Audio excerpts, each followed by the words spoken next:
അടിത്തറ മേൽപ്പുര സിദ്ധാന്തം. അടിത്തറ എന്നാൽ ബേസ്, മേൽപ്പുര സൂപ്പർ സ്ട്രക്ചർ.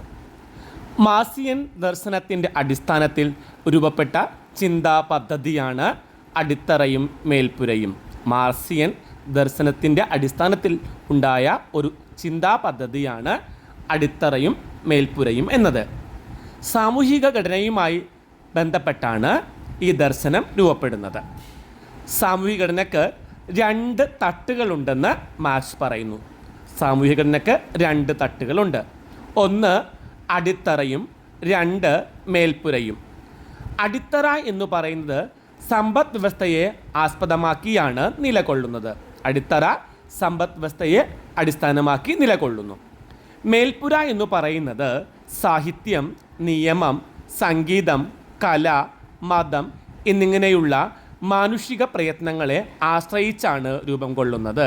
മേൽപ്പുരയിൽ സാഹിത്യം, നിയമം, സംഗീതം, കല എന്നിങ്ങനെയുള്ള മാനുഷിക പ്രയത്നങ്ങളെ ആശ്രയിച്ചാണ് രൂപം കൊള്ളുന്നത്.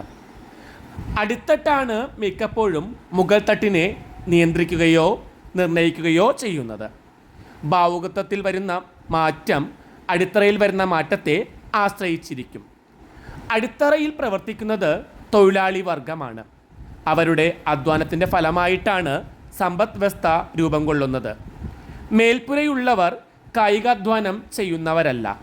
അവർ അധ്വാനത്തെ ചൂഷണം ചെയ്ത് വളരെ സമ്പന്നമായി ജീവിക്കുന്നു. അടിത്തറയും മേൽപ്പുരയും തമ്മിൽ നിരന്തരമായ സംഘർഷത്തിൽ ഏർപ്പെടുന്നുണ്ട്.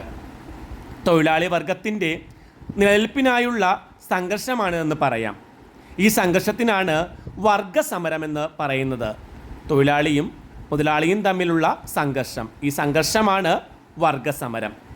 ഈ വർഗസമരം ഒരു ഘട്ടത്തിൽ രൂക്ഷമാവുകയും തൊഴിലാളി വർഗം അധികാരം പിടിച്ചെടുക്കുകയും അങ്ങനെ അവരുടെ നേതൃത്വത്തിൽ സമ്പദ്സുന്ദരമായൊരു ലോകം ഉണ്ടാവുകയും ചെയ്യുമെന്ന് മാർക്സ് വിശ്വസിക്കുന്നു.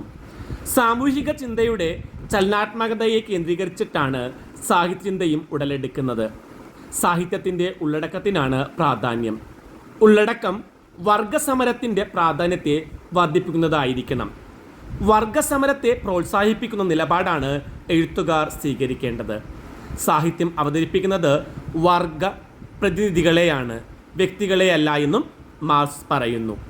സാഹിത്യത്തിൽ വർഗസമരത്തിന് പ്രാധാന്യം നൽകണം. സാഹിത്യം അവതരിപ്പിക്കുന്നത് വർഗ പ്രതിനിധികളെയാണ്, വ്യക്തികളെ അല്ല എന്നാണ് മാർക്സ് പറയുന്നത്.